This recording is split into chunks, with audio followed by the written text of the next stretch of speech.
Hello students, how are you? Fine? Okay, let's we start new topic, principle of superposition और इसको ये भी बोल सकते हैं force acting between multiple charges. तो अपने कूलॉम्स लॉ में क्या फाइंड किया था? Force acting between 2 point charge particle which are stationary. तो कूलॉम्स लॉ किसके लिए यूज करते हैं? 2 point चार्ज पार्टिकल के लिए यूज करते हैं जिसके बीच में फोर्स फाइंड करना है और वो स्टेशनरी है. बट यहाँ पे इन द सुपरपोजिशन प्रिंसिपल क्या करेंगे? अपने किसी एक चार्ज के ऊपर बहुत सारे चार्ज मिलके फोर्स लगा रहे हैं. देखो जैसे कि मैं यहाँ पे कंसीडर करता हूँ कि एक चार्ज सिस्टम कंसीडर करता हूँ कि यहाँ पे मैंने एक चार्ज कंसीडर किया, ये Q1. तो इस चार्ज के ऊपर ये Q2 भी फोर्स लगाएगा, Q3 भी फोर्स लगाएगा, Q4 भी फोर्स लगाएगा. ऐसा मतलब एक चार्ज के ऊपर बहुत सारे चार्ज मिलके फोर्स लगाते हैं ऐसा.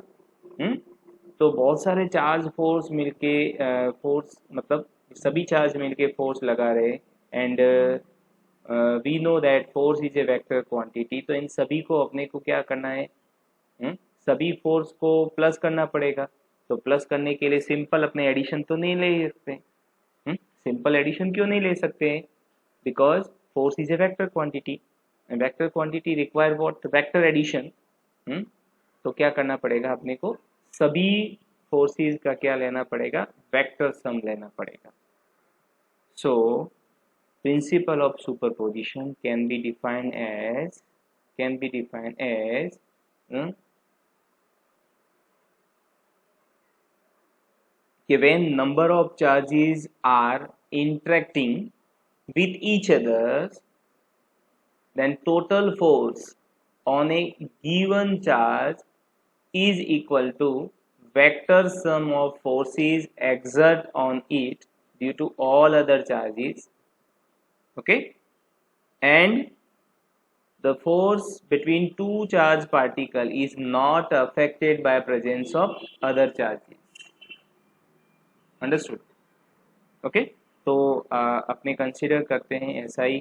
सो we consider a system like that. देखो तो यहाँ पे मैं कंसीडर कर रहा हूँ. So I consider a system of charge particle. देखो charge Q1 is placed here. This is your charge Q1. यहाँ पे Q1 रखा हुआ है, यहाँ पे Q2 रखा हुआ है और यहाँ पे मैंने Q3 रखा हुआ है. So I took a system of 3 point charge particle which are stationary, and here R1 is what? The position vector of charge Q1, R2 is position vector of charge Q2, and R3 is position vector of charge Q3 with respect to origin. Understood? तो ये सब आ गया. देखो अब अपने क्या करेंगे? Now we will find net force acting on charge Q1 due to charge Q2 and Q3. समझ में आ गया? मतलब Q1 के ऊपर अपने को फोर्स फाइंड करना है. और कौन फोर्स लगाएगा Q1 के ऊपर? Q2 भी लगा रहा है, Q3 भी लगा रहा है, बराबर. तो ये दोनों Q1 के ऊपर फोर्स लगा रहे हैं और अपने को फाइंड करना है. पता चला? ओके, तो अपने यहाँ पे कौन सा प्रिंसिपल यूज कर सकते हैं? देखो नहीं, प्रिंसिपल नहीं, सॉरी. देखो तो मैं सिंपल यहाँ पे बोलता हूँ. The force acting on charge 1/2, force acting on charge 1/2, force acting on charge 1/2, that is called what? F12 vector. क्या बोलेंगे इसको? F12 vector. This is what? The force acting on charge 1/2. Similarly the force acting on charge particle 1/3 is what? Denoted by F13 vector. Denoted by F13 vector. समझ में आ गया? अब देखो तो F12 इस डायरेक्शन में लग रहा है और F13 इस डायरेक्शन में लग रहा है. I want to add them. दोनों को मेरे को ऐड करना है. तो मैं कैसे ऐड कर सकता हूँ? दोनों को ऐड करने के लिए सिंपल, आपको पता ही है, वेक्टर को ऐड करने के लिए अपने पास में कितनी मेथड थी जो 11th में पढ़ा है? So there are 3 methods that we study in 11th. Number 1 is what? मतलब 3 लॉ अपने पढ़े थे, याद है ना? First is what? Triangle law of vector addition. Second is what? Parallelogram law of vector addition. And third था polygon law of vector addition. तो यहाँ पे जो ट्राइंगल और जो पैरेललोग्राम है, these two methods are used to add two vectors, but polygon method used to add more than two vectors। बराबर। तो अब यहाँ पे अपने कौन सी वेक्टर यूज करते हैं, मतलब कौन सा लो यूज करते हैं, तो यहाँ पे अपने यूज करेंगे parallelogram law of vector addition, क्योंकि पैरेललोग्राम यहाँ पे अपने बना देते हैं। देखो, so I draw parallel to F13 के पैरेलल टू F13 के पैरेलल मैंने वेक्टर ड्रॉ किया ये, बराबर। Similarly I draw parallel to F12 के पैरेलल मैंने F12 वेक्टर मैंने ड्रॉ किया। So this become what F12 vector, और ये भी क्या हो जाएगा, this become what F13 vector. देखो, अंडरस्टूड। सो ऐसे ऐसे हो गया। Now resultant is given by what, diagonal passing through common points of F1 F2 and join to its opposite side। तो ये मिला, बराबर। तो यहाँ पे ये अपने F1 क्या दे रहा है, net force acting on charge Q1 due to Q2 and Q3 at a time, बराबर। तो ये आपको मिला।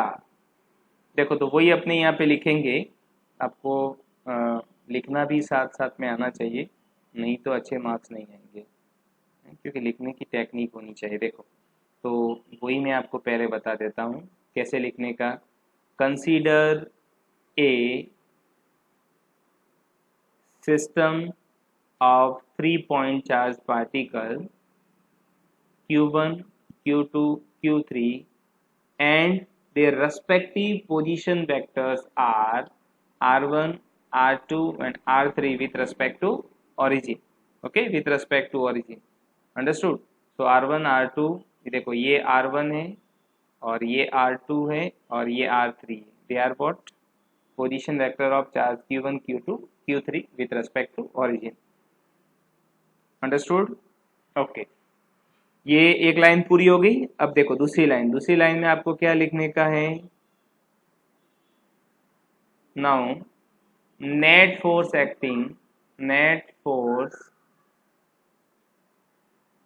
एक्टिंग, ऐसे तो ऑलरेडी लिखा हुआ है बट फिर भी अपने लिख देते हैं। तो net force acting on charge Q1 by Q2 and Q3 is given as, क्या होगा, F1 vector is equal to force acting on charge particle 1/2 F12 vector plus F13 vector, ये हो जाएगा इक्वेशन नंबर, इसको मैंने 1 बोल दिया। तो ये अपने को क्या दे रहा है, net force acting on charge Q1, net force acting on charge Q1 by Q2 and Q3, understood. देखो, अब ये हो गया। उसके बाद में यहाँ पे एक प्रॉब्लम है। देखो क्या प्रॉब्लम है, first we want to find the force acting between 1 2, that means charge Q1 Q2। after that we have to find the force acting between charge particle Q1 and Q3। so here we have to use what, Coulomb's law। कौन सा law use करना पड़ेगा, Coulomb's law, because Coulomb's law is used to find the force acting between 2 point charge particles which are stretched by Q2 and Q3 is given by superposition principle। so F1 is equal to F12 vector plus F13 vector, understood।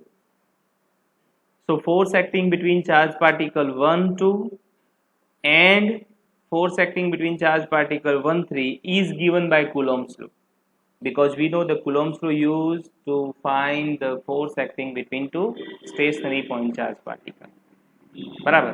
तो Coulomb's law से F1 F2 के बीच में force find कर लेंगे और F1 F3 के बीच में force find कर लेंगे, और वो अपने को पता ही है। So F1 is equal to, F1 vector is equal to, मैं क्या लिख सकता हूँ, देखो F1 vector is equal to K Q1 Q2 upon R12 square multiply by R12 cap plus, again we use the Coulomb's law to find the force acting between 1 3, क्या होगा वापिस, K Q1 Q3 divide by R13 square multiply by R13 cap, where r12 cap and r13 cap are unit vector that give us the direction of r12 that give the direction of f12 and f13 vector respectively. पता चला? तो ये किसकी direction देगा, ये इसकी direction देगा और ये इसकी डायरेक्शन देगा, मतलब फोर्स की डायरेक्शन देगा, क्योंकि फोर्स वेक्टर क्वांटिटी है तो वेक्टर क्वांटिटी के पास में ये मैग्नीट्यूड आ गया, ये डायरेक्शन, सिमिलरली ये मैग्नीट्यूड और ये डायरेक्शन आ गई. स्केलर क्वांटिटी होती तो खाली मैग्नीट्यूड होता, बट ये तो वेक्टर क्वांटिटी है, so it having both magnitude and direction. Okay, clear? चलो अब अपने देखो, अब फिगर की ज्योमेट्री से कुछ अपने लिखेंगे. देखो तो यहाँ से फिगर के अंदर आपको दिखाई दे रहा है, देखो r12 is what, relative position vector, और this is relative position vector between charge particle 1 2. Similarly r13 is the relative position vector between charge particle 1 and 3. So r12 को कैसे रीड करने का, relative position of charge particle 1 with respect to 2, and r13 को कैसे बोलेंगे, relative position of charge particle 1 with respect to 3. ऐसे देखो, तो अब इक्वेशन नंबर इस 2 को अपने और थोड़े अच्छी तरीके से लिखते हैं. देखो मतलब उसको थोड़ा और मैग्नीफाई करते हैं. So now the f1 vector is equal to k q1 q2 divide by r12. r12 can be written as what, r1 minus r2, r1 vector minus r2 vector and their mod, and I take square of it, multiply by, similarly I can write here r12 vector as r1 vector minus r2 vector divided by mode of r1 minus r2 vector. Okay, ये हो जाएगा देखो, plus similarly k q1 q3 divided by r13 that can be written as what, r1 vector minus r3 vector, r1 vector minus r3 vector, mod square multiply by r1 vector minus r3 vector divided by mod of r1 vector minus r3 vector. Okay, तो ऐसे लिख सकते हैं. देखो अब अपने क्या करेंगे, देखो मल्टीप्लाई कर देते हैं डिनोमिनेटर के दोनों टर्म्स को, फर्स्ट और second term in both the steps. देखो so k q1 q2 divide by r1 minus r2 vector mod cube, power 2 और 1 3 हो जाएगी, और multiply by r1 vector minus r2 vector. Understood? देखो similarly here k q1 q3 divide by, base से हम तो power का एडिशन पता है ना, जो आप मैथ्स में सीखे, r1 minus r3 mode cube multiply by r1 vector minus r3 vector. Understood? देखो ये इतना हो गया. अब आपको कैसे लिखने का है, सपोज आप सिग्मा नोटेशन में लिखना चाहो तो भी आप लिख सकते हो. So in sigma notation we write below, देखो यहाँ पे लिख देते हैं, चलो सिग्मा. तो सिग्मा के लिखने से पहले देखो कांस्टेंट क्या है उसको बाहर निकाल दो. देखो यहाँ पे k कांस्टेंट है, q1 भी कांस्टेंट है, इधर आप देखोगे तो यहाँ पे भी q1 भी कांस्टेंट है. देखो और उसके बाद में अपने देखे तो यहाँ पे देखो r1 है, ये एज इट इज है, ये भी एज इट इज. सो वो इज वेरिंग r2 पे चेंज हो रहा है, r3 चेंज होगा बाद में, r4 r5 r6. देखो तो यहाँ पे क्योंकि चार्ज पार्टिकल q1 तो उसका पोजीशन तो कांस्टेंट ही रहेगा r1, वो तो चेंज नहीं होगा. q2 फोर्स लगाएगा तो r2 चेंज होगा, q3 भी फोर्स लगाएगा तो r3 आएगा, बाद में q4 फोर्स लगाएगा तो r4 आएगा. सो in short I can say कि r1 यहाँ पे फिक्स रहेगा, r2 मतलब ये सेकेंड टर्म ये चेंज होगा, यहाँ पे r2 भी आ सकता है, इसके अंदर r3 आ जाएगा, नेक्स्ट टर्म में r4 आएगा और नेक्स्ट टर्म में r5 आएगा. समझ में आया ना? तो ऐसे चेंज होता रहेगा. देखो तो इसको मैं k को बाहर ले लेता हूँ, तो k के बदले मैंने लिख दिया 1/4 पाई एप्सिलॉन नॉट. लिखना हो तो लिख सकते हैं सिग्मा. तो यहाँ पे R1 तो कांस्टेंट है, तो मैं R2 के बदले, देखो R2 के बदले मैं J लिख देता हूँ, और that is J is varying यहाँ पे ऐसे J is varying from 2 to n. J is varying from 2 to n. देखो, so again write I R1 R2 के बदले मैंने J लिख दिया, डिवाइड बाय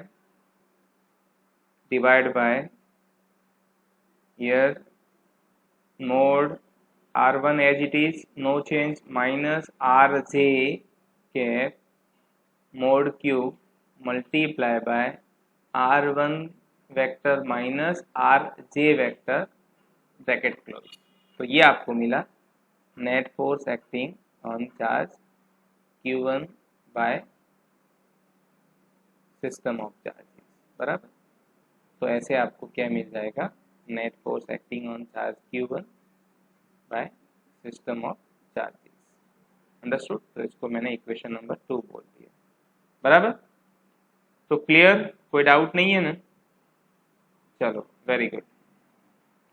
अब अपने नया टॉपिक स्टार्ट करते हैं, that is the concept of electric field.